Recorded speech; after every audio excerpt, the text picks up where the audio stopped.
Obviously ஸ்டெஃப், பிரான், கேடின்னு இந்த specific எராவோட 3 greatest players ஆடுறாங்கன்ன போது definitely அது வந்து ஒரு வியூவர்ஷிப் ஸ்டாண்ட் பாயிண்ட்ல வந்து பயங்கர ஒரு க்ரௌட் புல்லிங் ஈவெண்ட் தான். And obviously numbers also proves that. So first from Steph's perspective, this was actually a very historic or very significant Olympics Steph பர்ஸ்பெக்டிவ்ல. ஏன்னா வந்து ஸ்டெஃப் முன்னாடியே சொல்லியிருந்த மாதிரி this could well be his first and last Olympics. ஏன்னா 2016 ஒலிம்பிக்ஸில் வந்து he couldn't participate ஏன்னா இன்ஜுரினால.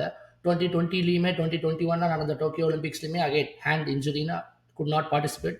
So most probably இதுதான் வந்து ஸ்டெஃபோட last chance to actually compete for a gold medal. And last 2022 வந்து சிப் வின் பண்ணக்கப்புறமாவே ஸ்டெஃப் வந்து ஒரு இன்டர்வியூவில் சொல்லியிருப்பான் that now that I have won 4 championship, என்னோட next biggest goal வந்து is to play under Steve Kerr for Team USA and win gold அப்படின்ட்டு.